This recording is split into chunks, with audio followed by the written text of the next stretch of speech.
Hello friends.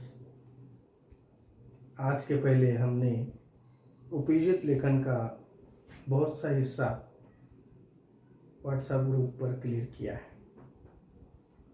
आज हम व्याकरण के तौर पर वाक्य शुद्धिकरण नाम का जो एक घटक है उसके बारे में देखने वाले हैं। क्लास 9th और 10th के लिए ये परीक्षा में समान रूप से पूछा जाता है। वाक्य शुद्धिकरण में सर्वनाम के गलत प्रयोग, विशेषण के गलत प्रयोग, रचना के तथा वचन के गलत प्रयोग का हमें शुद्धिकरण करना पड़ता है। हम एक एक कर उदाहरण देखेंगे किस तरह से सर्वनाम के आधार पर गलत प्रयोग किया जाता है, विशेषण के आधार पर गलत प्रयोग किया जाता है और उसे कैसे शुद्ध किया जाता है। हम एक एक उदाहरण इसमें लेंगे। सबसे पहले सर्वनाम के गलत प्रयोग, एक उदाहरण देखें।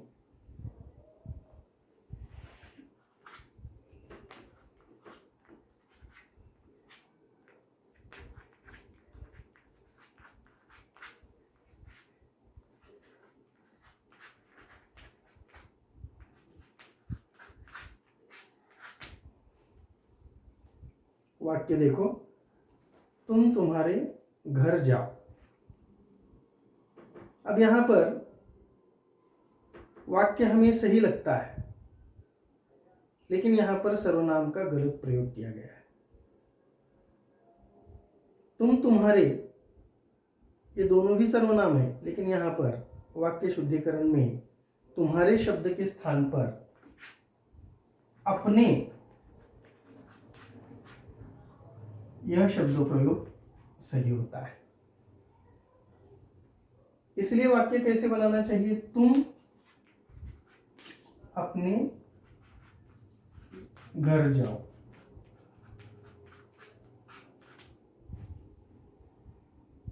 तो इस प्रकार सर्वनाम का गलत प्रयोग करने से वाक्य अशुद्ध बनता है। इसको शुद्ध करने के लिए सर्वनाम का परिवर्तन करना जरूरी होता है।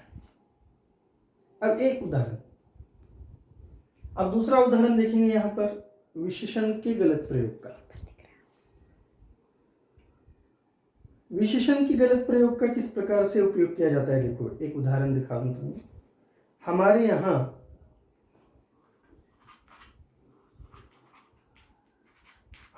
यहां शुद्ध गाय का दूध मिलता है।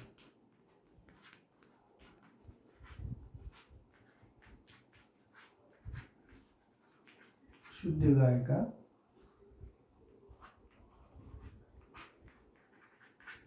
दूध मिलता है।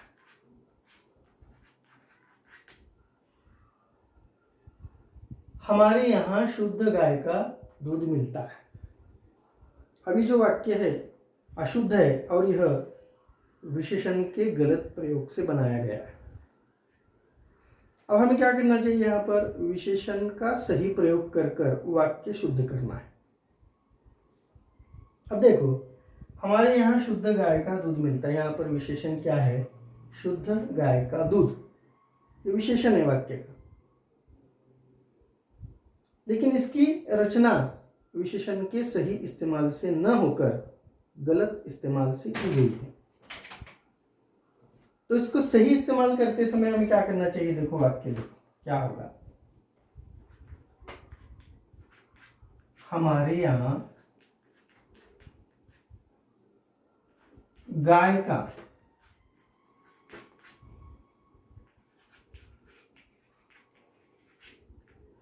शुद्ध दूध मिलता है। शुद्ध गाय का दूध। तो विशेषण का सही प्रयोग करने के बाद वाक्य शुद्धिकरण इस प्रकार बनता है। हमारे यहाँ गाय का शुद्ध दूध मिलता है। इसे कहते हैं विशेषण का सही प्रयोग कर कर। अब वचन के आधार पर या वचन का दुरुपयोग कर कर भी कभी कभी वाक्य अशुद्ध दिया जाता है।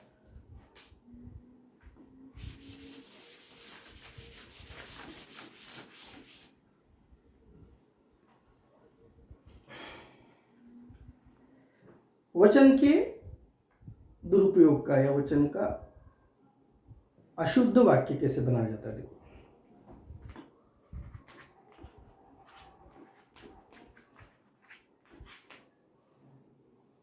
पुस्तक का ढेर देखकर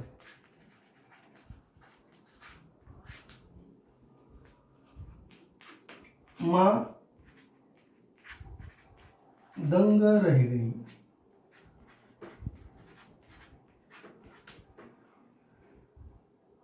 अब ये जो वाक्य है वचन के आधार पर अशुद्ध वाक्य है। अब देखो, ढेर का मतलब क्या है, मराठी में हम उसे ढीक कहते हैं। और ढीक कैसे बनता है, किसी एक वस्तु से नहीं बनता है, एक से अधिक वस्तु से ढेर बनता है। तो यहाँ पर संज्ञा का जो नाम उच्चार किया गया है पुस्तक, एक वचन लिया गया है यहाँ पर।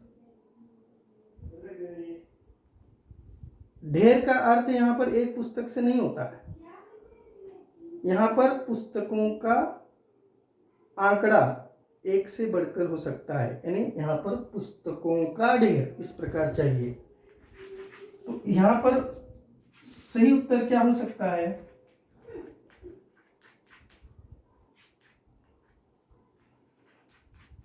पुस्तकों का ढेर देखकर। देखो, वचन बदलने से वाक्य शुद्ध कैसे बनता है। पुस्तकों का ढेर देखकर मां दंग रहेगी। परिवर्तन कहाँ हुआ है, वचन के स्थान पर हुआ है। तो इस प्रकार अशुद्ध वाक्य दिए जाते हैं। कभी कभी विराम चिन्हों का भी दुरुपयोग होता है। कहीं का ना ई की मात्रा, उ की मात्रा, औ की मात्रा कम दिया जाता है तो कहीं ज्यादा दिया जाता है। कभी कभी एक आध अक्षर अधिक दिया जाता है वाक्य में, तो कभी कभी एक आध अक्षर कम किया जाता है। तो उसको उस वाक्य में जहां आवश्यकता है वहां पर उचित विराम चिन्हों का उपयोग कर कर भी हम वाक्य शुद्ध कर सकते हैं। या कभी कभी क्या होता है, देखो, रचना का दोष भी होता है। हिंदी में कई ऐसे शब्द हैं जो उच्चार एक समान होते हैं लेकिन अर्थ अलग अलग निकलते हैं। जैसे कि हफ्ता, हफ्ता जो शब्द है इसके हिंदी में दो अर्थ लिए जाते हैं।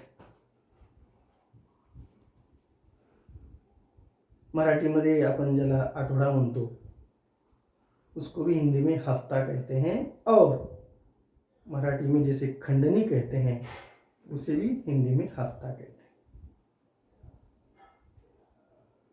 अर्थ के अनुसार, वाक्य के रचना के अनुसार इसका सही प्रयोग होता है तो हम उसे वाक्य शुद्ध समझ सकते हैं। कभी कभी इसका वाक्य के आधार पर गलत प्रयोग किया जाता है, तो उसके बारे में भी हमें थोड़ा ध्यान देना चाहिए। और एक शब्द है, देखो, दीन और दीन, उच्चार में दोनों भी समान है, लिखते भी हम करीब करीब समान है, लेकिन इसका अर्थ और इसका अर्थ अलग अलग निकलता है। जैसे कि आप समझो, हमने लिखा नेहा एक, देखो उदाहरण, नेहा एक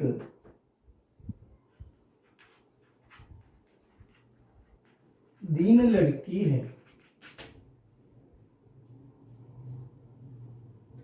अब देखो अर्थ क्या है, यहाँ पर ये गलत उच्चार है, ये अशुद्ध वाक्य है। क्यों अशुद्ध वाक्य है? इस पहली ई की मात्रा जो आई है दिन पर, जो पहली ई की मात्रा है, इसका अर्थ होता है गरीब।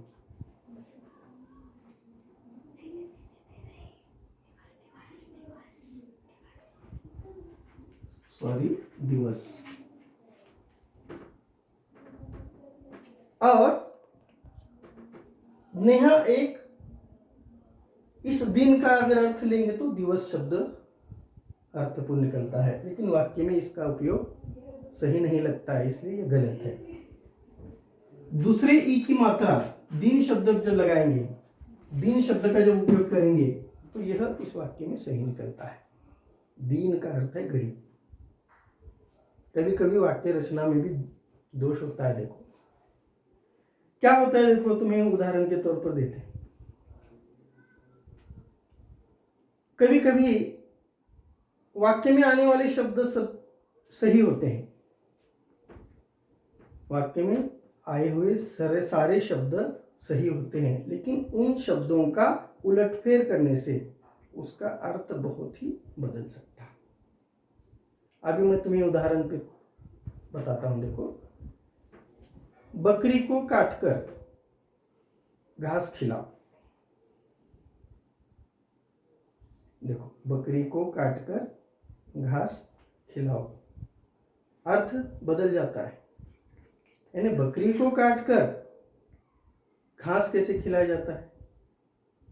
शब्द वही है, अब इसको शुद्ध करना है तो कैसे किया जाता है? घास को काटकर बकरी को खिलाओ।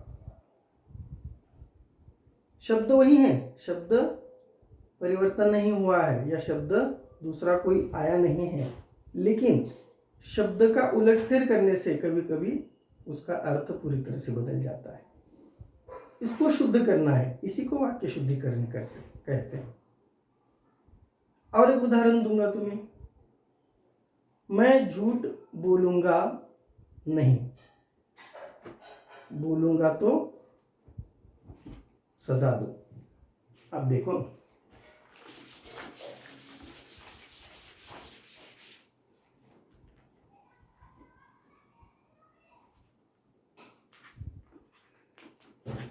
मैं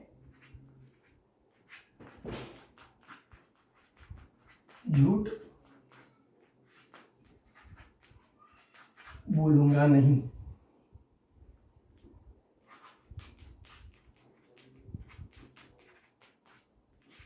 बोलूंगा तो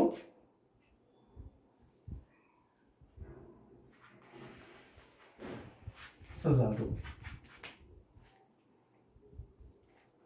अब यहां पर देखो, मैं झूठ बोलूंगा नहीं, बोलूंगा तो सजा दो। यहां पर विराम चिन्ह उचित स्थान पर देना जरूरी है। वैसे तो कहां विराम चिन्ह देना चाहिए?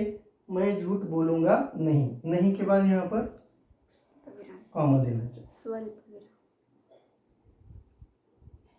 देखो, वाक्य इस तरह से ये सही है, मैं झूठ बोलूंगा नहीं, बोलूंगा तो सजा दो। यहां पर विराम चिन्ह का सही उपयोग करना जरूरी है। अगर समझो इस विराम चिन्ह को हम बोलूंगा शब्द के या नहीं के पहले उपयोग में लाएंगे तो इसका अर्थ बदल जाता है। देखो कैसे? मैं झूठ बोलूंगा, नहीं बोलूंगा तो सजा दो, इसका मतलब वो झूठ बोलेगा, अर्थ बदल गया। तो ऐसे वाक्य में जो भी रचना का दोष होता है, सर्वनाम का दोष होता है, विशेषण का दोष होता है, या फिर वचन का दोष होता है, उसको ध्यान से पढ़कर जहां उचित शब्द चाहिए वहां पर उस उचित शब्द को रखना जरूरी है और वाक्य फिर से लिखना जरूरी है। यह तुम्हें 9वीं और 10वीं कक्षा के लिए और आगे 11वीं 12वीं तक भी इसका उपयोग होता है। तो इस प्रकार ये वाक्य शुद्धिकरण का अंक हम यहाँ देख चुके हैं। अब दूसरा जो घटक है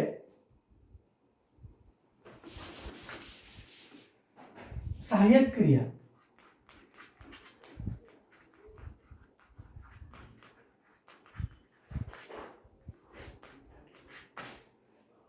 दूसरा जो घटक है व्याकरण में सहायक क्रिया का भी एक घटक है। देखो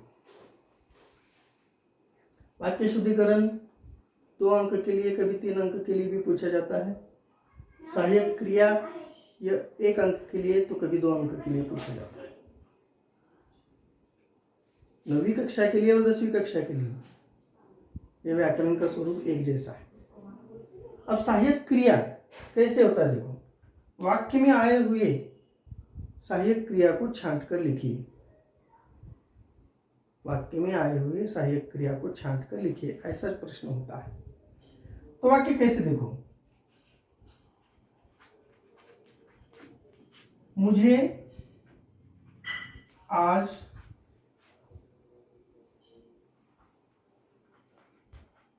पैसे देना पड़ेगा।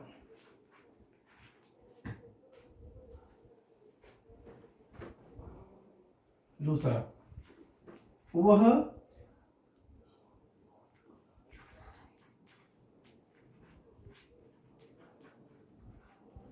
गांव जाकर रहेगा। अब इसमें सहायक क्रिया को अलग कर कर लिखना है। पढ़ेगा के अंदर जो सहायक क्रिया है वह पढ़ना, इसको अलग करके लिखना है उत्तर। रहेगा, रहना। सिर्फ वाक्य से सहायक क्रिया अलग कर कर लिखना है। इसी को कहते हैं कि सहायक क्रिया छांट कर लिखो। रहेगा, रहना। गया का जाना होता है। गया शब्द आएगा तो उसका जाना। दिया, देना। लिया, लेना। इसे सहायक क्रिया कहते हैं, जिसको मैंने अधोरेखित किया है। देखो इसे सहायक क्रिया कहते हैं। तो यह प्रश्न भी सहायक क्रिया के लिए कभी कभी हमें पूछा जाता है। इसमें कोई अड़चन नहीं है, कोई प्रॉब्लम नहीं है। आया समझ में? तो आपको उदाहरण दूंगा मैं कुछ लिखने के लिए, लिख लो।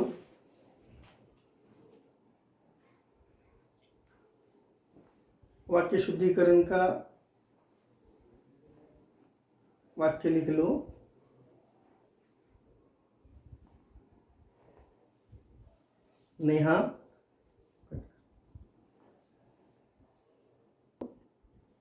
नेहा मानू की साध गई। इसको शुद्ध करना है। अशुद्ध वाक्य है। नेहा मानू की साथ गई। दूसरा वाक्य, मैं तुम्हें धन्यवाद करता। मैं तुम्हें धन्यवाद करता हूँ। ये 2 अशुद्ध हैं, इनको शुद्ध कर कर लिखना है व्याकरण के वही में। धन्यवाद।